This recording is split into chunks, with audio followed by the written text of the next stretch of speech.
On the left you can see a standard Revit brick texture. It's supposed to be seamless, but it's not seamless, as you can see. On the right you can see a new way of making seamless textures inside of Revit without the Photoshop. If we zoom in on the left side, you can see that there's lines clearly visible. I hope they show up through YouTube's video compression. And if we zoom in, we can clearly see a darker and a lighter pattern emerge. And if we open the texture used in this visualization, you can see that it's kind of uniform and it seems seamless. And maybe down here it's a bit brighter, and that's why the lines are created and the pattern emerges. And when we open Revit, we can already see in the realistic viewport that there are lines, and if we zoom in on our texture, it doesn't look that good when not rendered, but it's truly seamless when we zoom out. So let's create a new seamless brick texture inside of Revit. Let's start with empty file. And now we're going to close previous file, and we're going to create a wall. That's going to be our reference texture. Open the edit type, rename it, and call that old bricks. Now let's edit the structure, edit the material, and let's create a new old bricks material. Create new material, rename that old bricks. Let's open asset browser and let's find our texture. This is standard Revit brick texture. Scroll down to burgundy uniform and let's create that texture. Okay, apply, okay, and let's see how that looks in 3D. Now when we go to the front view, turn on realistic and stretch the wall, you can see that the pattern emerges, although it's supposed to be uniform and seamless texture. Now copy that wall and edit type and duplicate that wall type and rename it to new bricks. Okay, edit structure, edit material, and create new material called new bricks that we will edit later.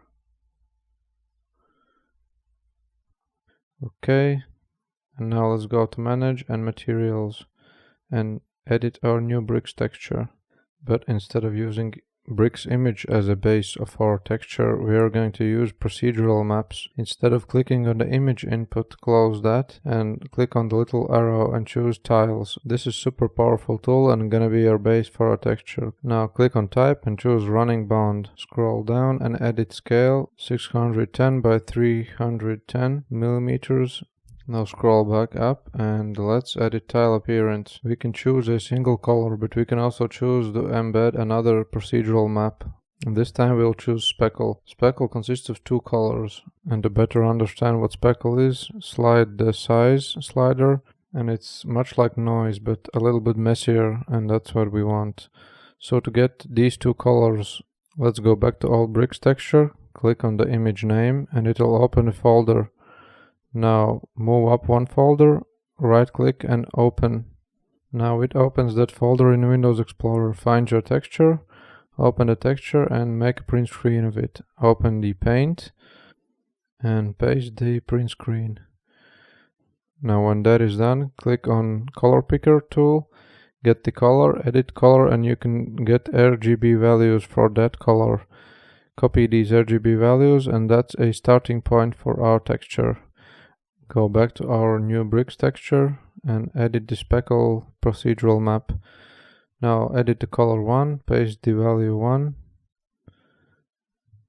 and edit the color 2 and paste the RGB values for color 2. When that is done, now apply and you can already see our brick texture emerging. Next we need to edit a grout appearance. Change the horizontal width to 0.8 and vertical to 1.6, and in our viewport we can see that our texture is getting closer and closer to brick texture. For the grout color you can also pick 1 color, or you can add speckle also to this color. Pick 2 colors that represent the grout color, let's say 195, and it's gonna be 10 10 10 for the color 2. Done. Okay, now go back to grout and change the roughness to 10, so our grout looks more realistic. When that is done, next we need to add a bump, and instead of image, let's change the amount to 300 and add another procedural map, tiles. Now let's open the tiles and let's change this scale to 860 this time. I think that looks better, and 310. Now we have to change type to running bond, the same as our main texture, and let's go back to main texture and change the scale to 860 so it matches the bump. Now let's go back to bump and change horizontal gap to, this time we'll make the gap a bit wider. It's going to be 1.2 horizontal and 2 for the vertical, and roughness to 10 also. Okay, now let's change the grout color and add speckle procedural map also. And now edit the speckle colors for the grout so that the color 2 is dark color and the color 1 is bright color.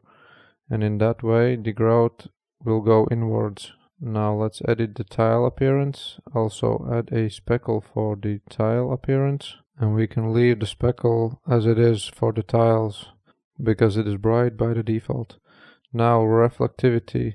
By the default you can leave direct and oblique to 1 or 2, or you can also add a speckle for these two parameters. Let's change the speckle colors to dark so there is less reflectivity, but it's not uniform if we would just leave a number 1 or 2 for those parameters. And we can also change the size for these speckles to 0.01 so it doesn't match our brick texture. And that is basically all for our new brick texture. So as you can see, it's more uniform. It doesn't look that good in the viewport in realistic view, but we have to render the view first. Hit double R to open render dialog and change sun azimuth to 180. Sun only. Okay, very few clouds. High settings, and let's render the view. And if I compare the render performance for the basic textures and for these procedural maps, I don't see any difference in the render performance. And here are the results, and as you can see the texture is uniform and there are no repeating patterns whatsoever. Another cool thing that I like to do is go back to materials and add a little bit of randomness to the bump texture. Here you can see that we can add a little bit of color variance and a little bit of fade variance. And this is super powerful tool because when you want to create a non-uniform seamless texture, let's say in Photoshop, when applied to large planes you can definitely see some kind of pattern emerge. But when the texture is created with procedural maps, there are no repeating patterns whatsoever, as you can see here. And I really like this way of creating seamless textures because I don't have to go back and forth between Photoshop to change the brick color, to change the grout size, to change the brick pattern. And at the end you don't need to save the texture on the computer and make sure that it doesn't get lost along the way. So I hope this helped, and have a great day and see you in the next video.